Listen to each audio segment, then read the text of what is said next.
এই জন্য চরিত্রবান মেয়েদের দাম আগের যুগেও ছিল, এখনো আছে। কিন্তু আমাদের সমাজের অধিকাংশ মেয়েদের বিয়ে দিতে গেলে মহারণা বাকি, যৌতুকটা আগে। এর দ্বারা বোঝা যায় এই মেয়ের চরিত্রে ঝামেলা আছে, ঠিক কিনা? খালি মেয়েদেরটা দেখলেন, নিজেদেরটা দেখেন। ভালো ছেলে পাওয়া বড় মুশকিল, কথা বলেন ঠিক কিনা? গ্রামের 80টা 90টা ছেলে এখন নেশার সঙ্গে জড়িত হয়ে গেছেন।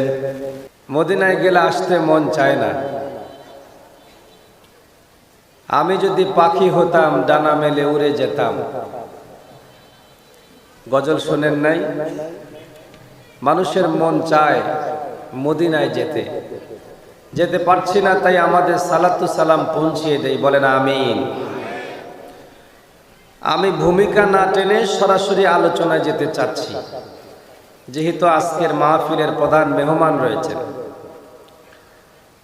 সেজন্যই 10টা 30 মিনিটের মধ্যে আলোচনা শেষ করতে হবে।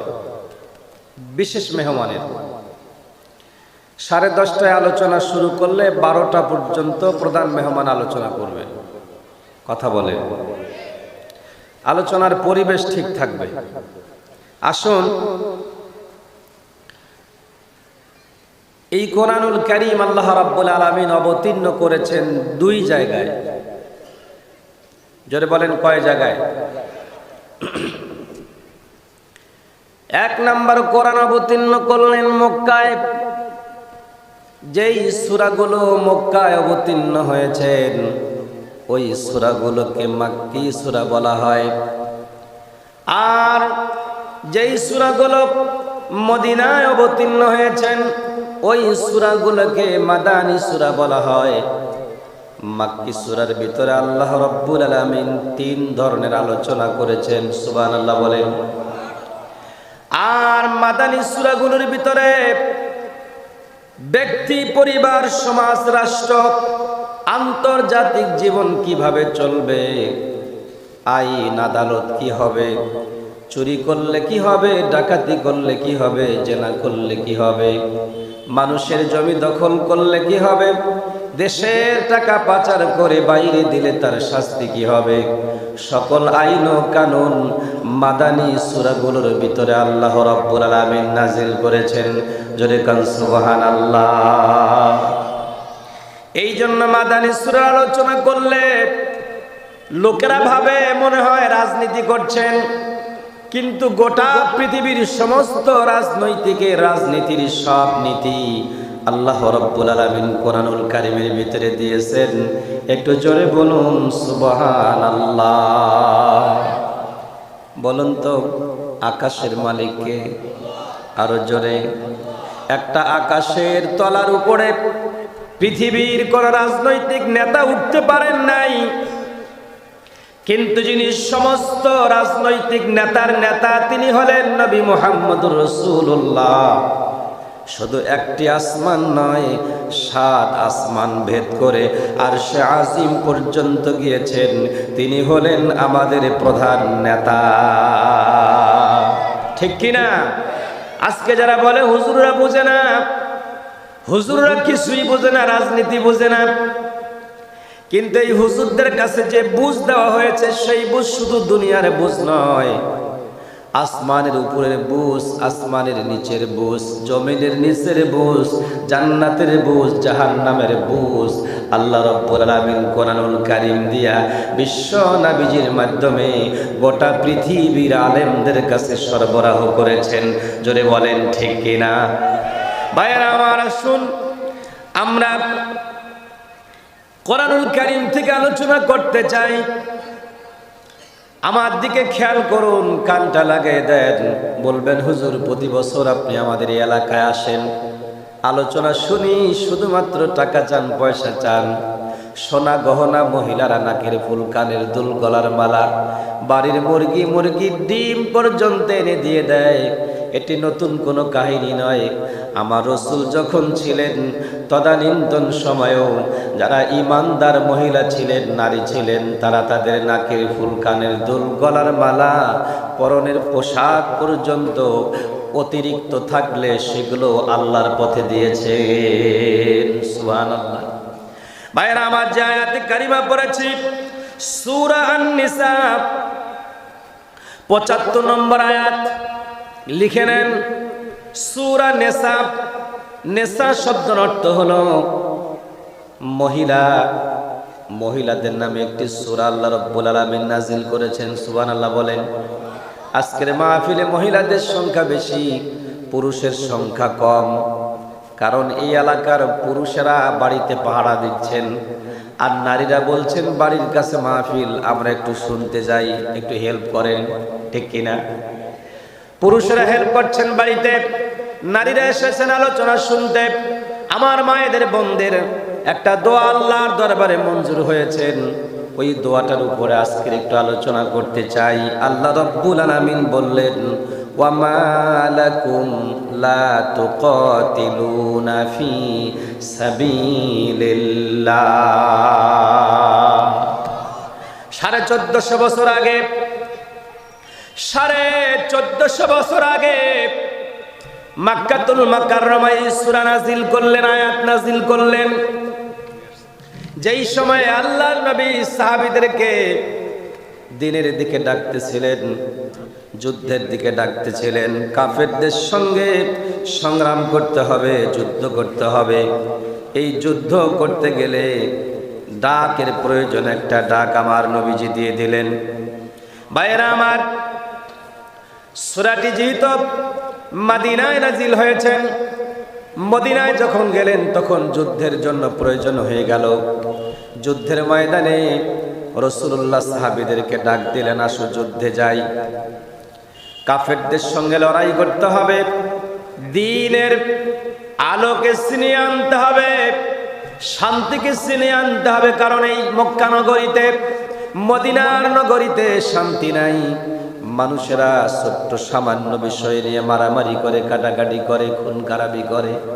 নারীদের মর্যাদা ছিল না, ভোগের সামগ্রী হিসাবে বাজারে বিক্রি করে দিতেন। এমনকি কন্যা সন্তান জন্ম নিলে জীবন্ত কবর দিয়ে দিতেন। হাটে বাজারে গেলে কন্যার বাবা বললে তারা লজ্জা পেতেন। সেই সমাজেই নবী করিম সাল্লাল্লাহু আলাইহি ওয়াসাল্লাম নারীদের মর্যাদা ফিরাইয়া দিয়েছেন। সুবহানাল্লাহ। ভাইরা আমার, আল্লাহ জিজ্ঞেস করতেছে, ওয়া লাকুম লা তুকাতিলুনা ফি সাবিলিল্লাহ, তোমাদের কি হলো? তোমরা আল্লাহর পথে সংগ্রাম করছো না, জিহাদ করছো না, তোমাদের কি হয়েছে? আল্লাহ জিজ্ঞেস করেন, বান্দা তোমাদের কি হলো? তোমরা আল্লাহর পথে সংগ্রাম করো না। আমাদের এদেশে কেউ আল্লাহর দ্বীন কায়েমের সংগ্রাম করে, আর কেউ আল্লাহর দ্বীন যেন কায়েম না হয় এজন্য বাতিলের সঙ্গে আতাত করে সংগ্রাম করে। ঠিক কিনা?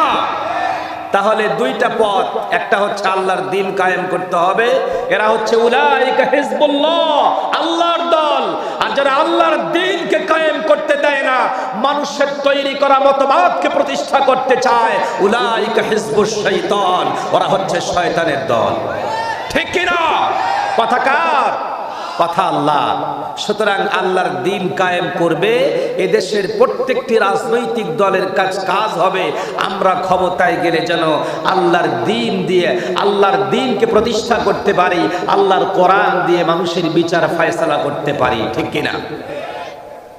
সম্মানিত ভাইয়েরা, আল্লাহ বলেন, তোমাদের কি এমন হলো তোমরা আল্লাহর পথে সংগ্রাম করছো না? সেই সময়েও নারীদের উপরে নির্যাতন হতো, সেই সময়ে গুম হতো, খুন হতো।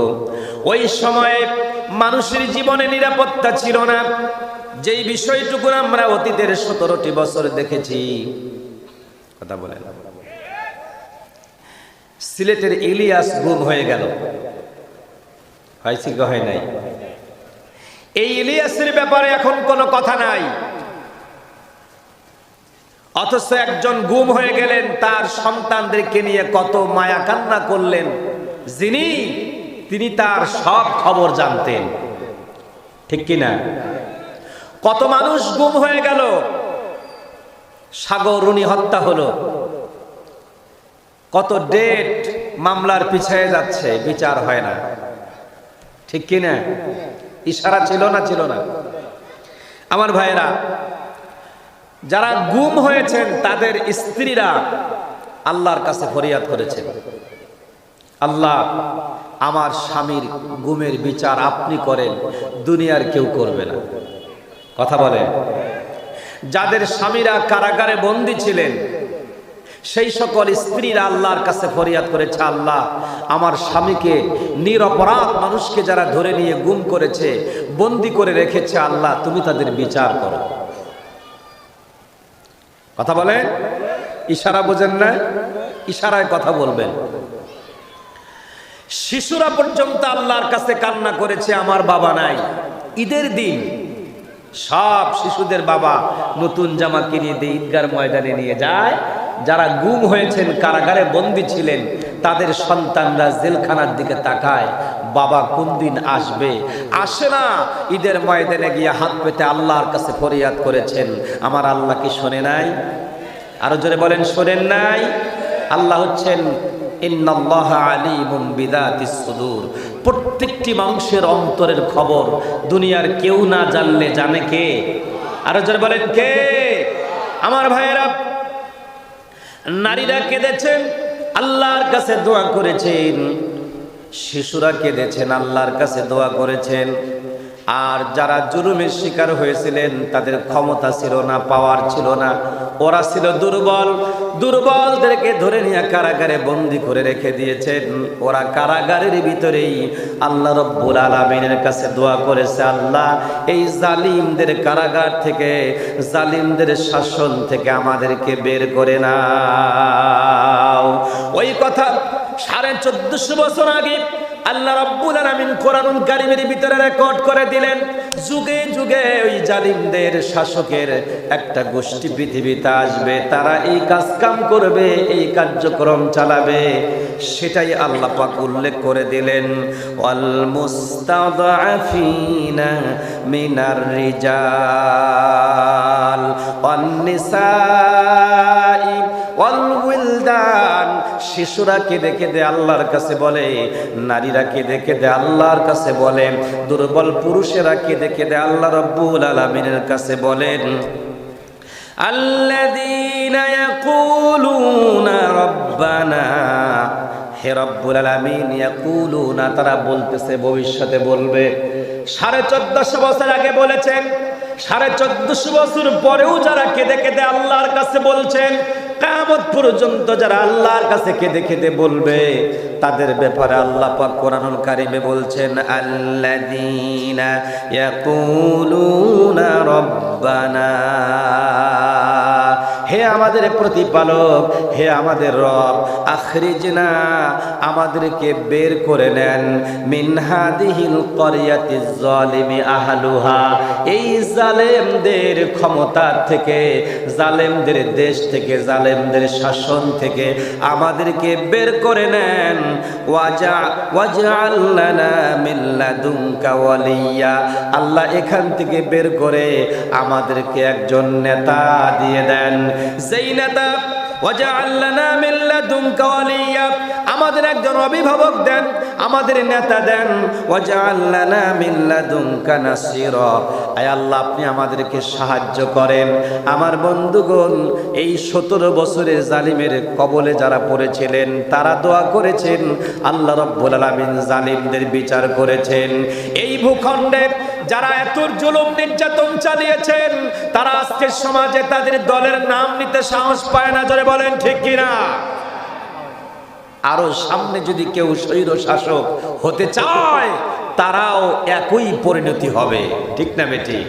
ভাইরা আমার, এই জন্য আমি একটু আলোচনাটা সামনের দিকে নিয়ে যেতে চাচ্ছি। ভাইরা, আমাদের দেশের পুরুষের দোয়া, নারীদের দোয়া, আর ছোট্ট ছোট্ট শিশুদের দোয়াগুলো আল্লাহ রাব্বুল আলামিন মঞ্জুর করার কারণে যারা 41 সালের স্বপ্ন দেখেছিল তাদের স্বপ্ন ভেঙে গেছেন, ওদের স্বপ্ন শেষ, ক্ষমতা শেষ।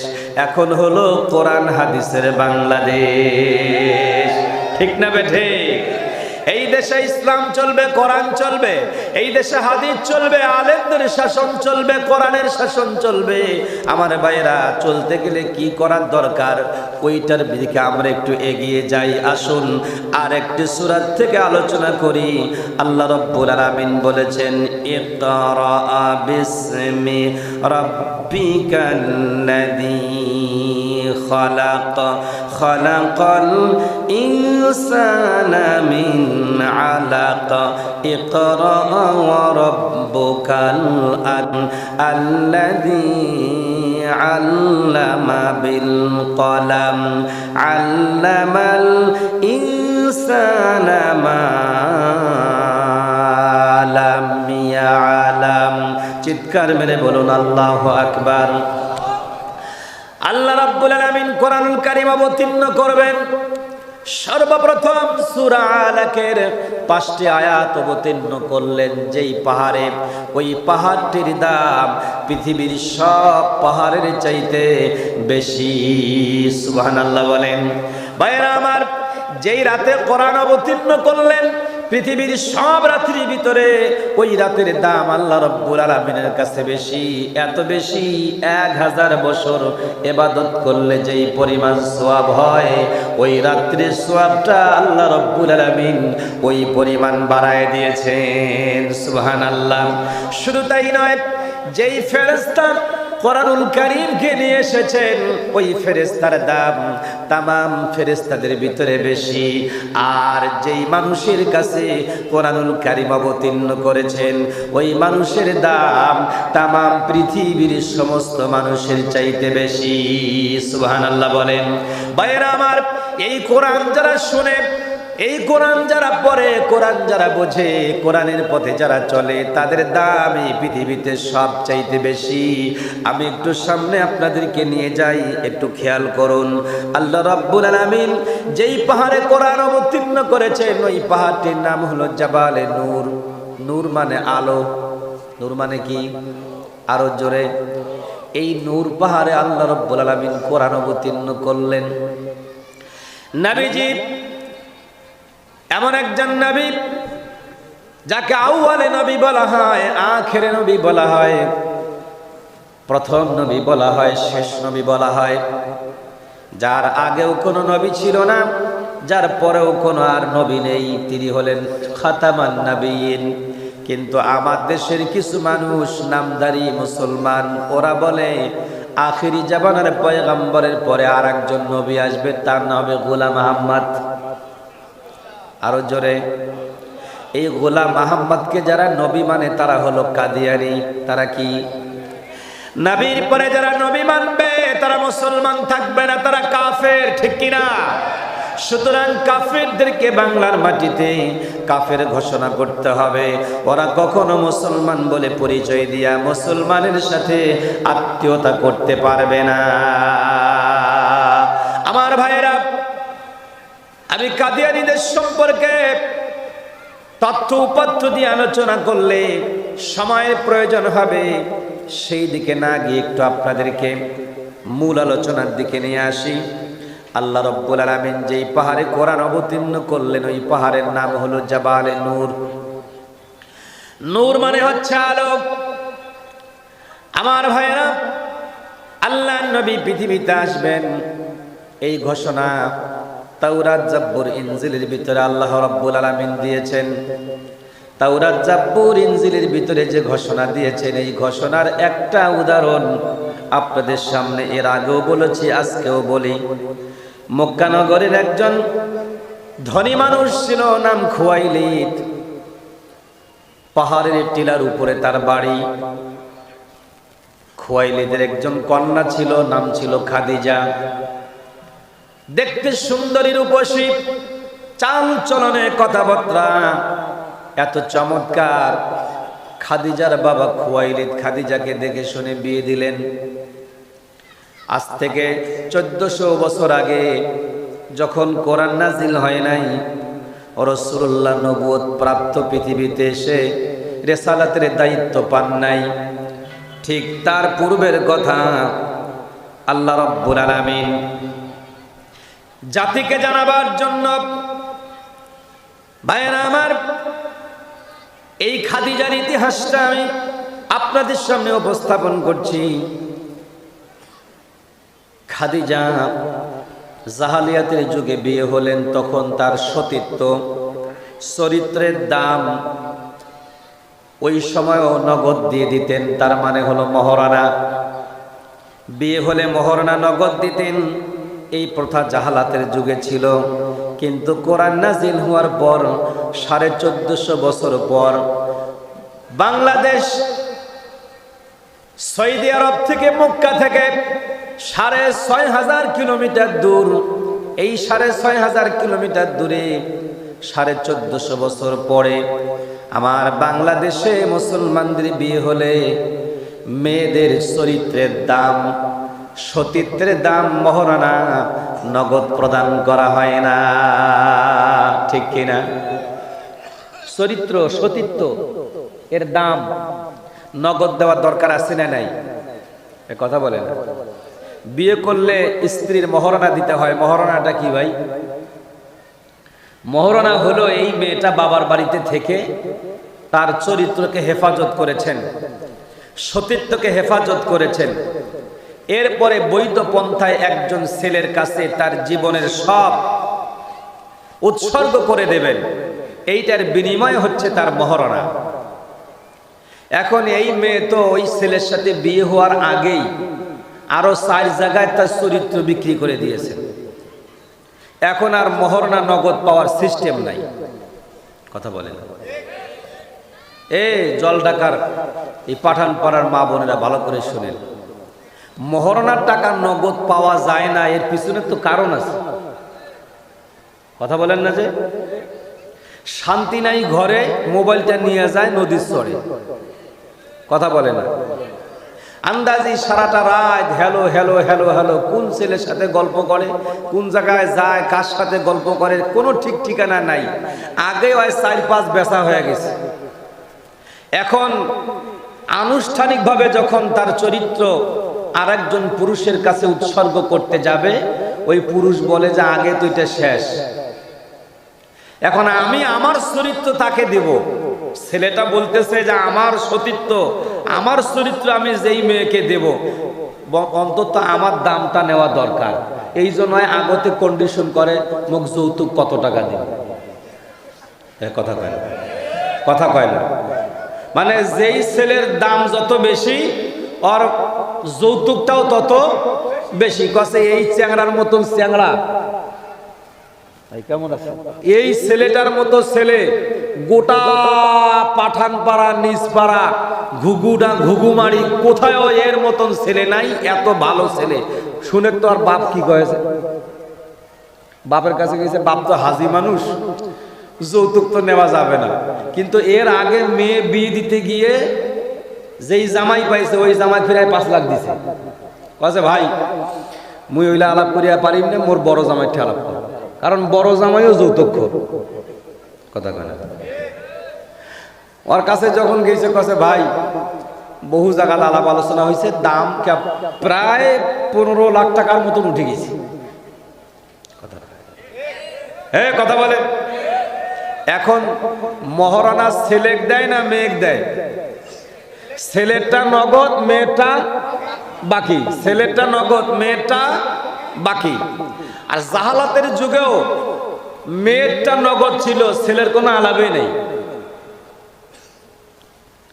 মনে হয় এই আলোচনাটা নতুন শুনেছেন নাকি? এইটা কায়েম হবে যেদিন ইসলাম প্রতিষ্ঠিত হবে।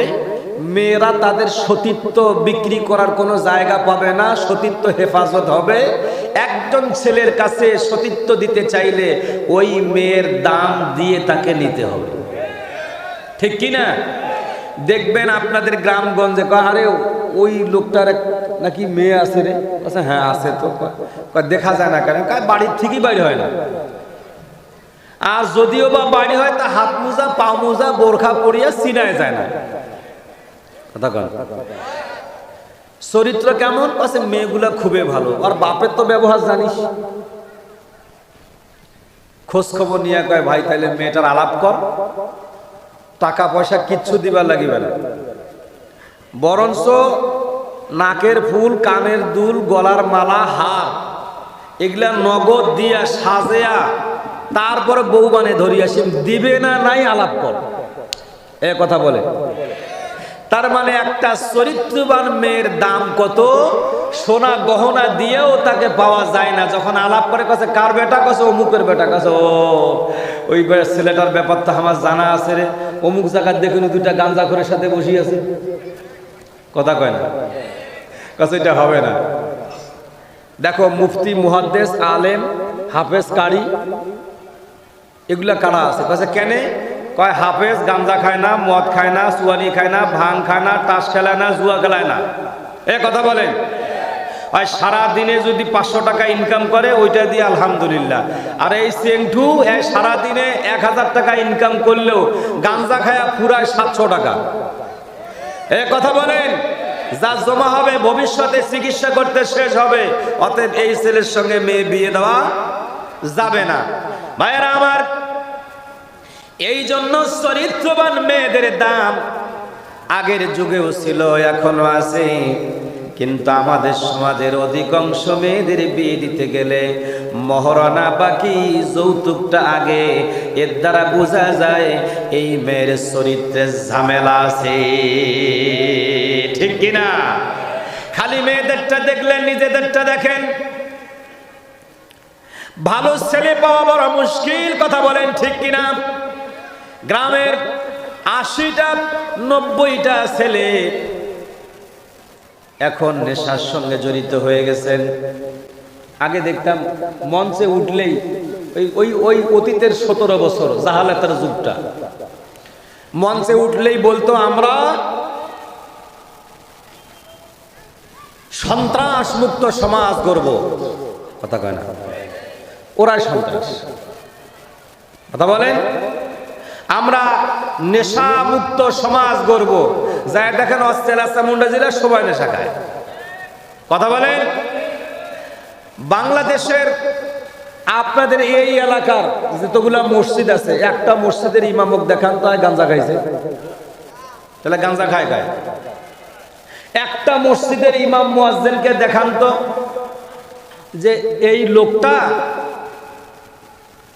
দেশে টাকা চুরি করিয়া বিদেশে একটা বাড়ি বানাইছে, আছে নাকি? তাইলে কোন মৌলবি, এই যে আপনাদের এলাকায় স্কুলে মৌলবি শিক্ষক আছে, মাদ্রাসার হুজুররা আছে, ইমাম সাহেবরা আছে, একটা মৌলবি কোনোদিন টাকা চুরি করিয়া দেশের মাটির বাইরে পাঠায় না। হ্যাঁ কথা কয়। কিন্তু যারা বড় বড় লেকচার দিচ্ছে যে আমরা সন্ত্রাস মুক্ত, সাদাবাজ মুক্ত সমাজ গড়ব, ওরাই সাদাবাজের চ্যাম্পিয়ন, বলে না? সাদাবাজের চ্যাম্পিয়ন। তার মুখ দিয়ে যদি এই কথা আসে, শরমে নিজে লজ্জা পায়, আস্তাগফিরুল্লাহ পড়ে। ভাইয়েরা আমার, এদেশ থেকে একমাত্র সন্ত্রাস মুক্ত, চাঁদা মুক্ত, গাঁজা মুক্ত, নেশা মুক্ত যুবকদেরকে তৈরি করার জন্য একটা সংগঠন হিলফুল ফুজুলের মতো, সেটার নাম হলো ছাত্র শিবির। কথা বলেন। আরে বিশ্ববিদ্যালয়ের দিকে তাকায় দেখেন, 56 বছরের ইতিহাসকে চেঞ্জ করে দিয়েছে, ঠিক কিনা? এই কোরআন দিয়ে যারা নিজের চরিত্র গঠন করেছে, কোরআন দিয়ে যারা সমাজ গঠন করে, কোরআন দিয়ে যারা দল গঠন করে, তারাই রাষ্ট্রের ক্ষমতায় আসলে সকল প্রকার জুলুম, নির্যাতন, নিপীড়ন বন্ধ করতে বাধ্য হবে, ঠিক কিনা?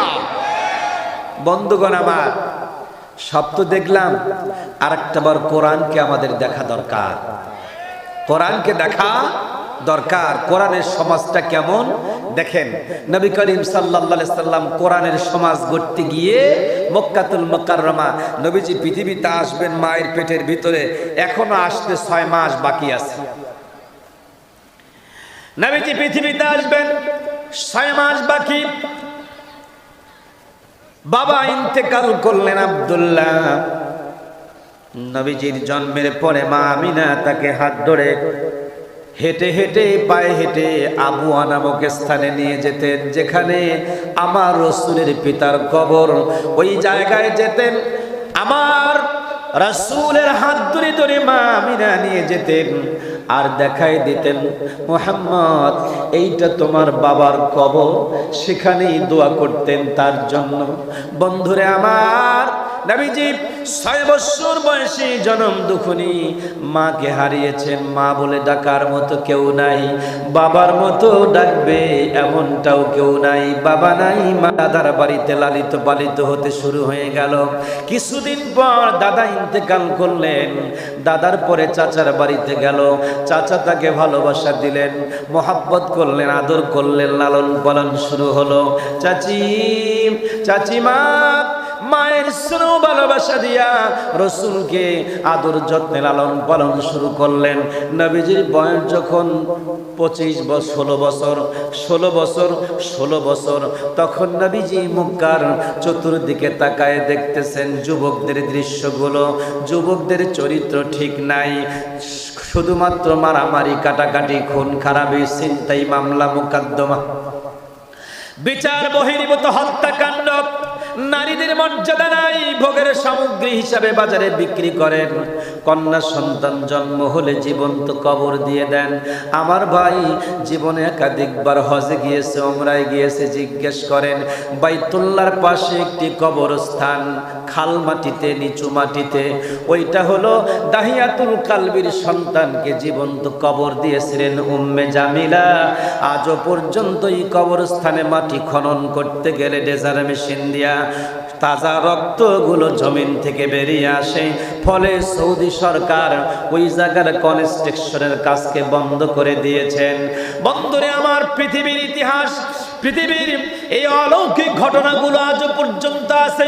মক্কার ইতিহাস আছে, মদিনার ইতিহাস আছে, মক্কার মাজেজা আছে, মদিনার মাজেজা আছে এখনো পর্যন্ত। আমি আপনাদেরকে একটু সামনের দিকে নিয়ে যাব, খেয়াল করুন আমার দিকে। নবীজি পৃথিবীতে আসলেন 16 বছর বয়সে, দেখলেন মক্কার দিকে তাকায়া শান্তি নাই। নারীরা যদি স্বামীহারা হয়ে যায়, তিনি বাড়িতে আসলে গ্রামের মহিলারা তাকে ধিক্কার জানায়। বিধবা, অপয়া, মুখ দেখলে সাহিত নষ্ট, ওর মুখ দেখা যাবে না, মুখ দেখে বাইরে যাওয়া যাবে না। আজও পর্যন্ত কিছু কিছু গ্রামের এই প্রবণতা আছে না নাই? আছে।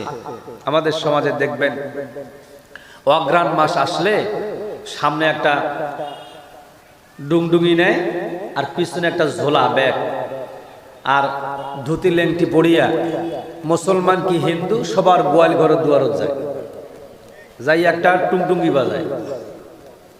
মনে হয় আপনারা বলতে পারবেন না, চাচারা বলতে পারবেন। কি আছে না রে, চ্যাংড়াগুলা কথা কয় না, আমরা তো বোতল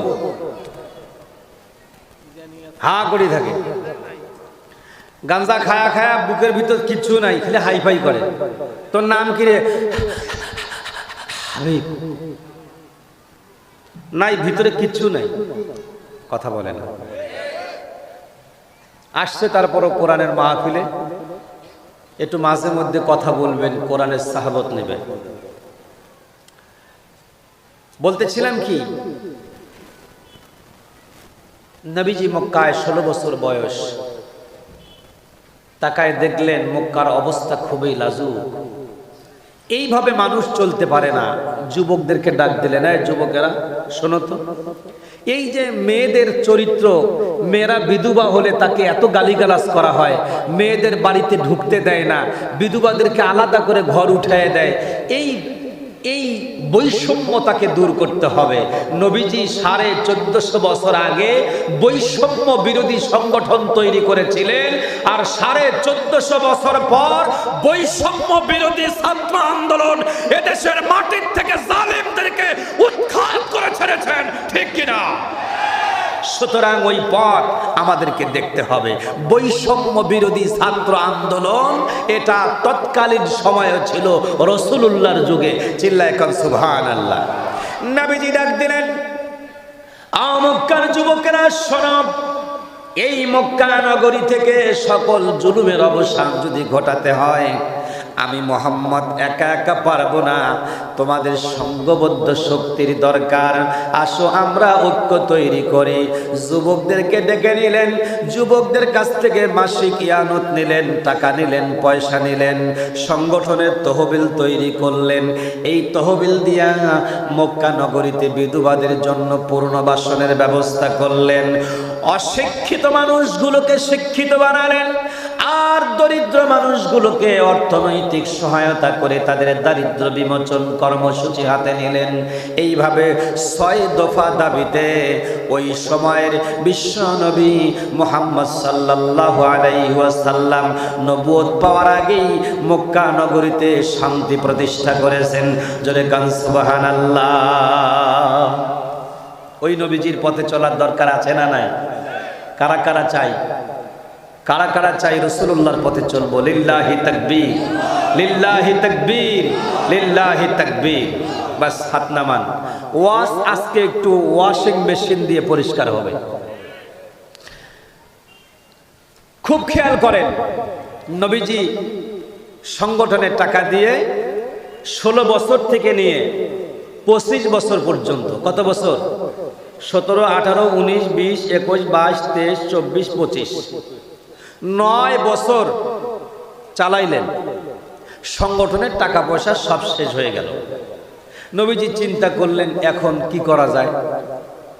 এমতো অবস্থার ভিতরেই একদিন একটা গাছের তলার থেকে বের হয়ে আসলেন।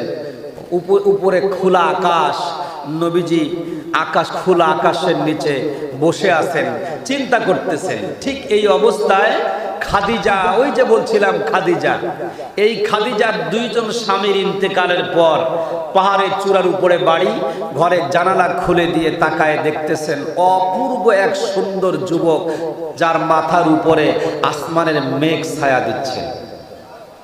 সুবহানাল্লাহ বলে। খাদিজা অবাক হয়ে গেলেন, জীবনে কোনোদিন দেখলাম না কোন যুবকের মাথার উপরে আকাশের মেঘ স্থির হয়ে ছায়া দেয়। অনেক সময় তাকিয়ে থাকলেন, দেখলেন ওই যুবকটা দাঁড়িয়ে সামনের দিকে আগালে মেঘটা আগায়। আস্তে করে বলে, যুবক যখন পিছনে আসে আকাশের মেঘটা আস্তে করে পিছনে আসে। যুবক যখন বসেন আকাশের মেঘ একটু নিচে নামে, দাঁড়ালে মেঘটা একটু ভাসে। খুব স্লো ভাবে সুবহানাল্লাহ বলে। আহা, এমন একজন পয়গম্বর। খাদিজা এই দৃশ্যটা দেখে চিন্তা করলেন এই যুবকটা কে? হঠাৎ আকাশের মেঘ তার মাথার উপরে ছায়া দিচ্ছে। এটা জানার জন্য একজন বিজ্ঞ ব্যক্তির দরকার আছে না নাই? ওই সময়ের খ্রিস্ট ধর্মের পাদ্রী ছিল ওরাকা ইবনে নওফেল। নাম কি? ওরাকা ইবনে নওফেল। খাদিজা চিন্তা করলেন এই বিষয়ে জানার জন্য আমার ওই ওরাকা ইবনে নওফেল চাচাতো ভাই হয়, আমি একটু তাকে গিয়ে জিজ্ঞেস করি এই অলৌকিক কাহিনীর কথা। সুবহানাল্লাহ বলে। খাদিজা ঘরের জানালা বন্ধ করে দিয়া চিৎকার মেরে একটা দৌড় দিলেন ওরাকা ইবনে নওফেলের কাছে। গিয়ে দেখলেন ওরাকা ইবনে নওফেল বুড়ো হয়ে গেছেন, মাথার চুলগুলো পেকে গেছে, চোখের ভুরুগুলো সাদা ধবধবে হয়ে গেছেন, চোখের পাতাগুলো পড়ে গেছে, দুনিয়ার আলো আর তিনি দেখতে পান না, কিতাব দেখতে পারেন না। খাদিজা গিয়া বললেন, ভাই একটা কথা আপনার কাছে জানতে চাই, বলুন তো আমি একটি দৃশ্য দেখলাম, আকাশের মেঘখণ্ড। এই মক্কা নগরীতে একজন যুবকের মাথার উপরে স্থির হয়ে ছায়া দিচ্ছেন। যুবক বসে পড়লে আকাশের মেঘখণ্ড নিচে নেমে আসে, আবার যুবক দাঁড়ালে আকাশের মেঘখণ্ড লিফটের মতো ভেসে ওঠে। যুবক সামনে গেলে আকাশের মেঘখণ্ড সামনে যায়, যুবক পিছনে আসলে আকাশের মেঘখণ্ড পিছনের দিকে আসে।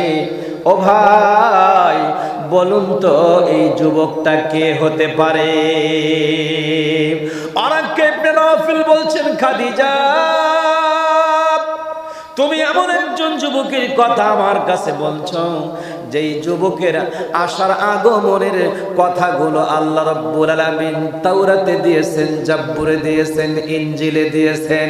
আমি ইনজিল কিতাব থেকে তোমারে বলছি খাদিজা, যেই যুবকের মাথার উপরে আকাশের মেঘখণ্ড ছায়া দেয়, ওই যুবকটা পৃথিবীর আর কেউ নয়, তিনি হবেন আখিরি জামানার পয়গম্বর নবী মুহাম্মদুর রাসূলুল্লাহ।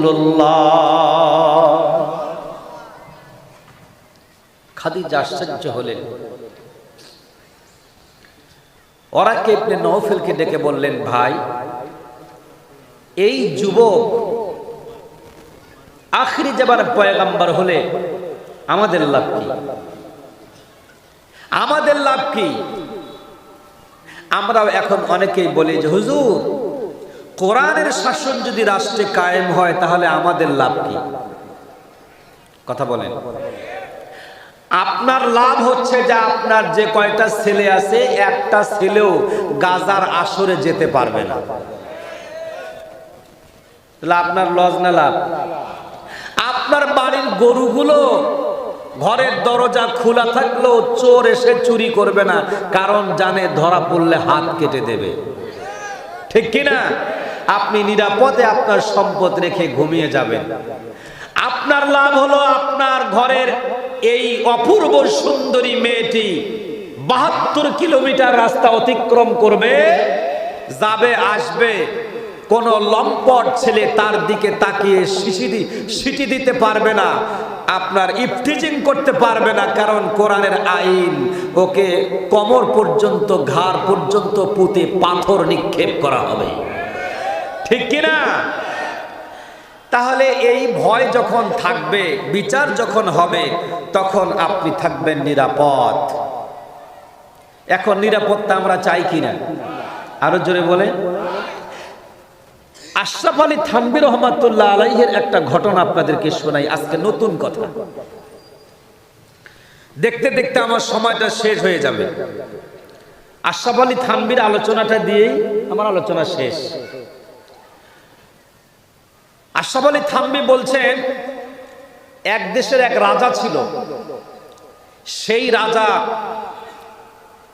এই রকম একটা ল্যাম্পো, সেরাক, বাতি, তেল দিয়ে যেটা জ্বালানো হয়, এটার নাম কি? নম্প। এই নম্পটা একটা পোষা বিড়ালের মাথার উপরে রেখে রাষ্ট্রীয় লেখালেখিগুলো তিনি দীর্ঘ 12 বছর থেকে করেন।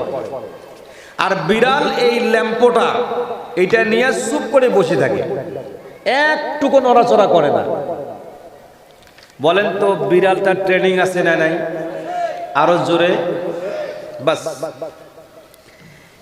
ওই মহারাজের দরবারে সন্ধ্যার পরে একজন মন্ত্রী আসছেন, এসে দেখতেছেন মহারাজ বিড়ালের মাথার উপরে নম্প থুইয়া আর রাষ্ট্রীয় লেখালেখি করে, এটা মারাত্মক ব্যাপার।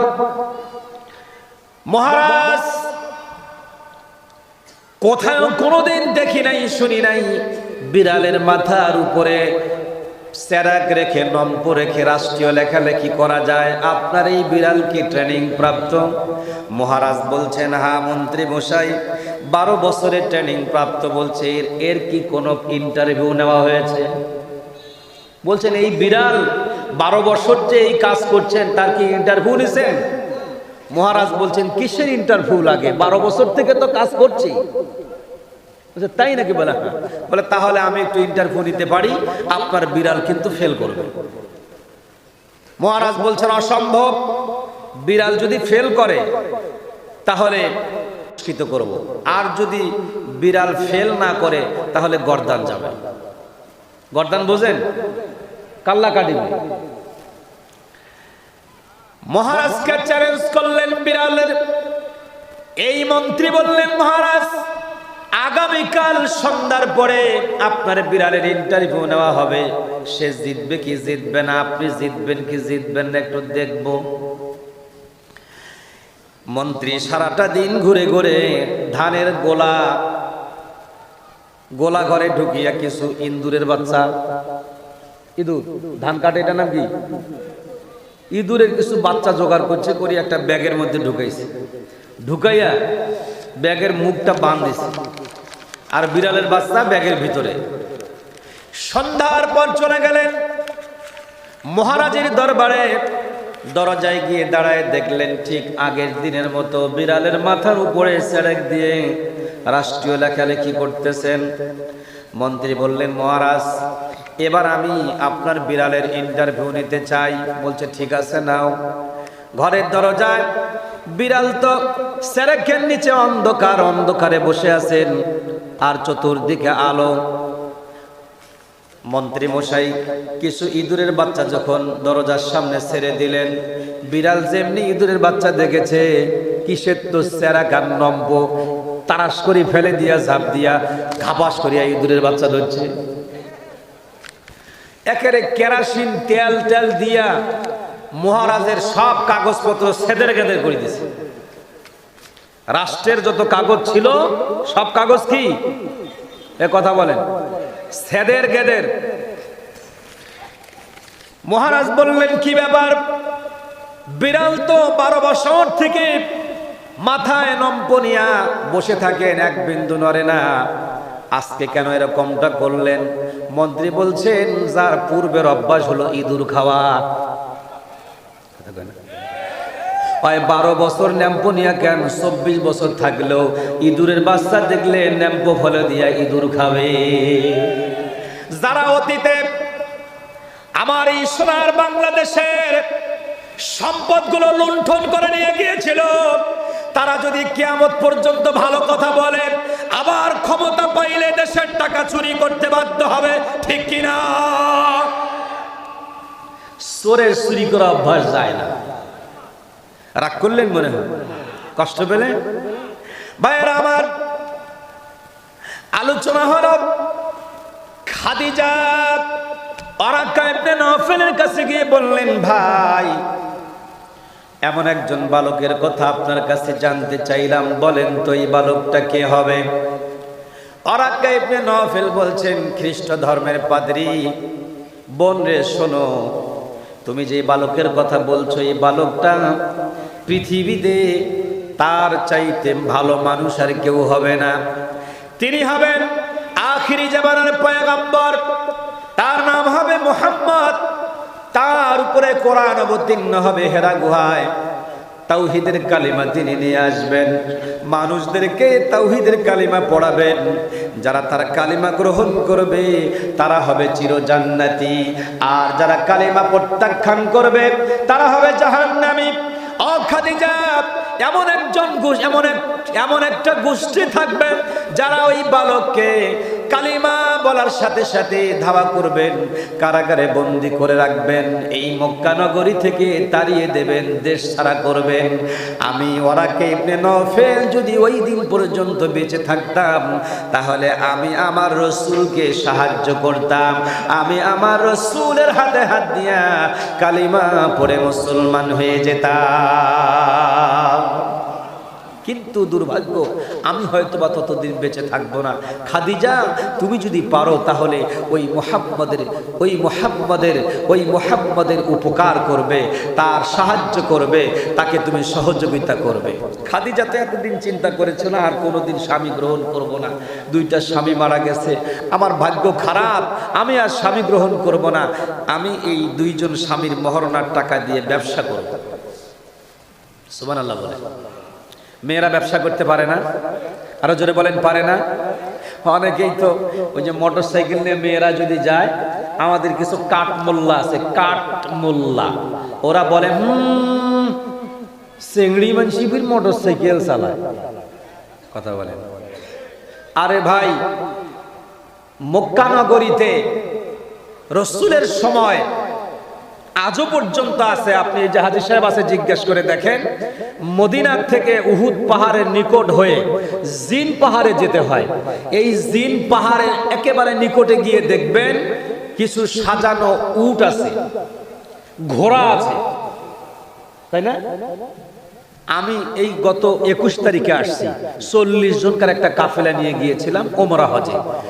তো তাদেরকে নিয়ে গেলাম ওই জিন পাহাড়ে, চলেন দেখে আসেন। তো এই জিন পাহাড়ে যে ঘোড়া আছে, অনেক বড় ঘোড়া, যে উটগুলো আছে অনেক বড় বড় উট, উটের পিঠে আসন করা আছে সাজানো। যারা উঠতে চায় তারা দুই দিকে পা দিয়ে বসতে হয়। কি বা ছেলে কি বা মেয়ে। হযরত হালিমাতুস সাদিয়া রাদিয়াল্লাহু তাআলা আনহা যখন ওয়াদি হালিমাতুস সাদিয়া অর্থাৎ বনু সাদ গোত্র যেখানে ছিলেন, মক্কা থেকে তায়েব হচ্ছে 120 কিলোমিটার, আর এই তায়েব থেকে বনু সাদ গোত্র হচ্ছে 95 কিলোমিটার। আমার কাছে নোট করা আছে। এই তায়েফে যেতে হলে 8500 ফুট উপরে উঠা যায় রিং পাহাড় দিয়ে। আমার ভাইরা যারা মক্কায় গিয়েছেন, মদিনায় গিয়েছেন, তারা ইতিহাসগুলো দেখেছেন, শুনেছেন। আলহামদুলিল্লাহ। বলতেছিলাম ওই যে বনু সাদ গোত্র থেকে যে মা হালিমা এসেছিলেন রাসূলুল্লাহকে নিতে, উটের পৃষ্ঠে আরোহণ করে এসেছিলেন, পা ছিল দুই দিকে। আজকে তো বাংলাদেশে উট নাই, উটের পরিবর্তে হর্স পাওয়ার দিয়ে মোটরসাইকেল তৈরি করা হয়েছে। সুতরাং মেয়েরা যদি মোটরসাইকেলের দুই দিকে পা দিয়ে বসে, আর সেটা যদি পর্দার সাথে হয়, কোনো ধরনের কোনো অসুবিধা নাই। কিন্তু আমার দেশের মেয়েরা তো পর্দা করে না, দুই দিকে পা দিয়ে বসে তা ক্যালটে বসে। কথা বলেন, এই ক্যালটানো চলবে না। ইসলাম আপনাকে ক্যালটাইতে বলে নাই। আপনি ভালো করে পোশাক পরেন, মাথা ঢেকে রাখেন, চুল ঢেকে রাখেন, শরীরের অঙ্গ প্রত্যঙ্গ গুলো ঢেকে মোটরসাইকেলের দুই দিকে পা দিয়ে বসে আপনি যান, অসুবিধা নাই। আমি আজিজুল ইসলাম বললাম, কষ্ট হচ্ছে মনে হয়। ইসলাম যদি ক্ষমতা আসে তাহলে নারীদের অধিকার দেওয়া হবে ইসলাম যেভাবে তাদের অধিকার দিয়েছেন।